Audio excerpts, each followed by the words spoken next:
Hello friends, welcome back to my channel. मु बुलू स्वागत करछि मो यूट्यूब चैनल को।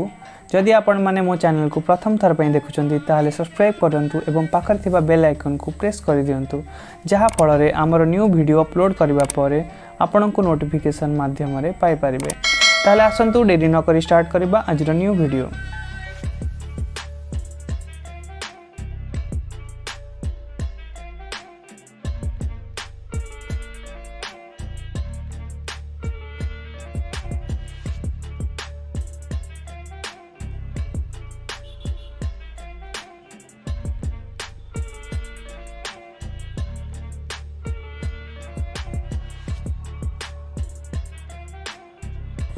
आज वीडियो रे प्रसिद्ध क्षीरचोरा गोपीनाथ मंदिर उत्पत्ति और अवस्थिति विषय रे जानिबा।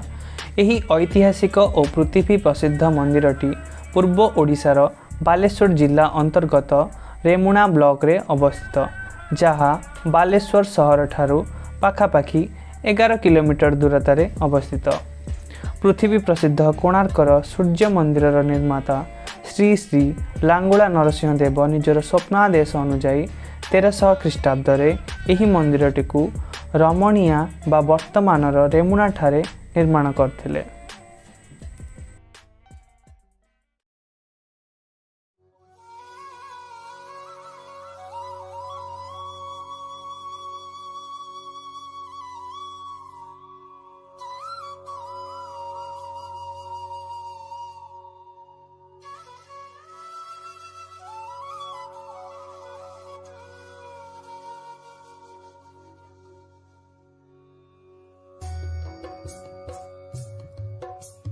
एठारे पूजा पे आसथिबा श्री गोपीनाथ जीउंकर मूर्ति को स्वयं लांगुला नरसिंह देव चित्रकूट पर्वतमालू आनी एठारे प्रतिष्ठा कराइथिले।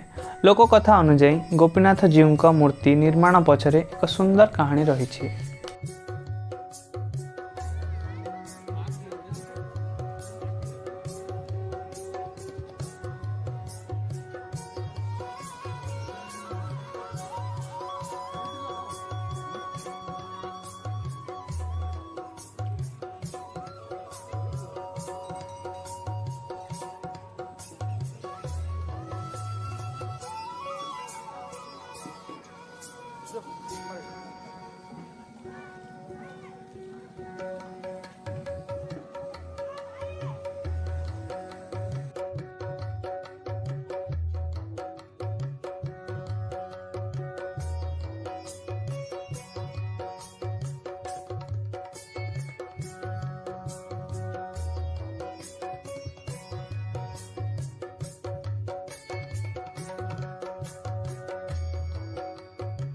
त्रेता युगरे 14 वर्षर वनवास समय भगवान राम, माता सीता और भाई लक्ष्मण सह दंडका अरण्य बुलुथिबा समय जड़े गोरु चालक को देखि हसीथिले। सीता स्वामी यह रहस्यमय हसर कारण पचारू से द्वापर जुगरे नबाकु थिबा श्रीकृष्ण अवतार विषय कहिथिले, जहाकू देखिबाकू सीता जिद धरिबारु रामचंद्र निज सरमुन साहाय्य एक कला मुगुनी पत्थर उपरे श्रीकृष्णकर एही मूर्तिटी निर्माण करथिले, जहाँकि माता सीतांकर स्पर्श मात्रे जीवंत हो जाइथिला।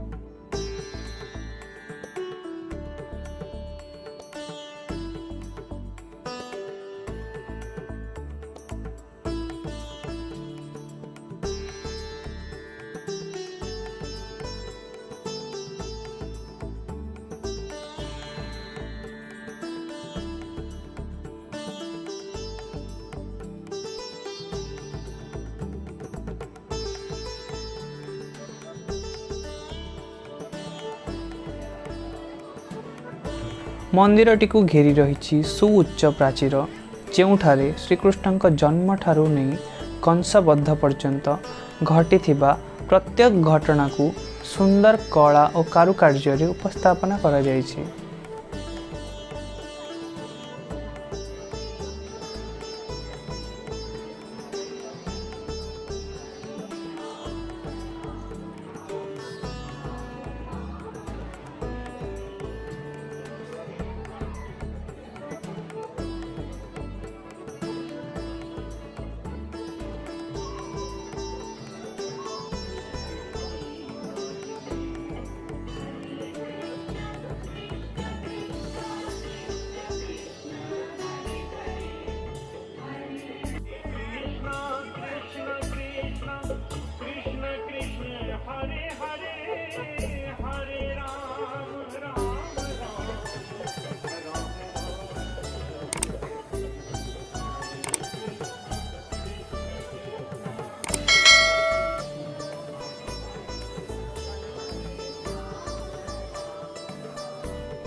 वृंदावन भली एठारे श्री गोपीनाथଙ୍କ व्यतीत श्री मदन मोहन और श्री गोविंद मध्य पूजा पाई थांती।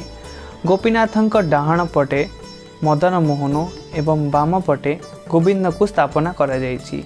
एठारे एही त्रिमूर्ति थिबारु एहाकू पूर्व भारतर गुप्त वृंदावन मध्य कहा जाए।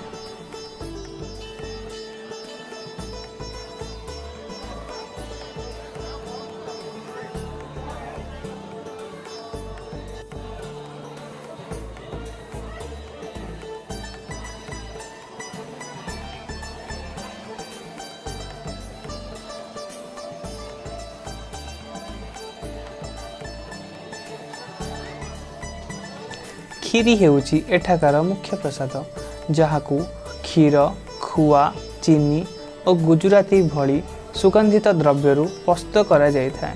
प्रत्येक दिन भगवान को 12टी ठेकीरे खीर प्रसाद भोग लगा जायथाय।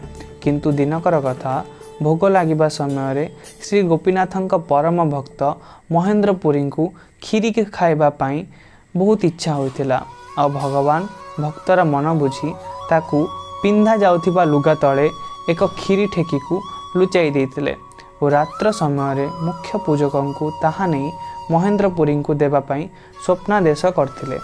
भगवान भक्तर मनस्कामना पूर्ण करिबा पाई खीरी चोरी करिथिबारु तांकु क्षीर चोरा गोपीनाथ मध्य कुहा जायथाय।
रेमुणारे आपण क्षीरचोरा गोपीनाथ मंदिर व्यतीत श्री रामचंडी मंदिर, श्री माधवेंद्रपुरी मठ, गणेश्वर माधव मंदिर और भगवान रामंक 7टी सररु जात सशस्त्र नदी को देखिपारे।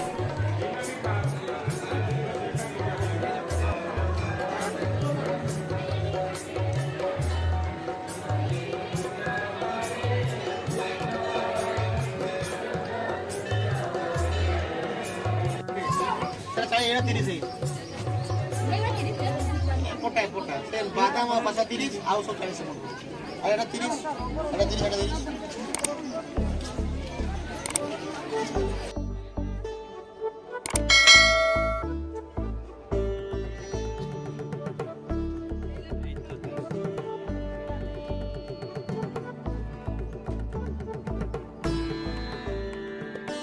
मंदिर पार्श्व को लगी एक विराट पोखरी रही, जोठारे आपण बहु संख्यक कच्छप और माछ देखिपारे। मत्स्य और कच्छप भगवान विष्णुंकर अवतार होइथिबारु एमानंकु खाइबा पाई देले पुण्य प्राप्त हुए बोली लोकमानंक मनरे विश्वास रही था।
ताहले आज पई एतिकी पुणी देखा हबो आउ एक नुआ वीडियो रे। जदि आपण मानकु वीडियोटी भल लागिछि ताहले लाइक शेयर कमेंट माध्यम रे आपण माने हमकु जणांतु। जदि ए पर्यंत आपण माने चैनल को सब्सक्राइब करि नाहंती ताहले वर्तमान सब्सक्राइब करि नियंतु। फर्दर नोटिफिकेशन पाई बेल आइकन को प्रेस करि नियंतु। ताहले आज पई एतिकी। जय जगन्नाथ। हरे कृष्णा हरे हरे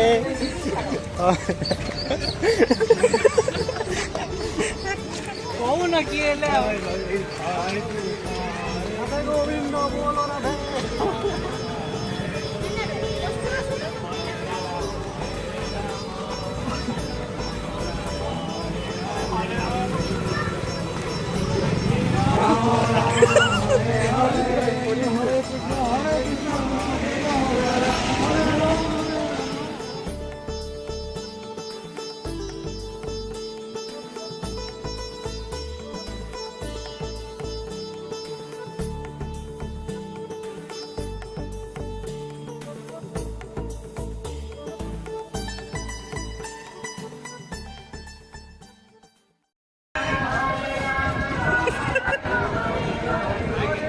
ଆଉ ନାଇଁ ସେଇଟା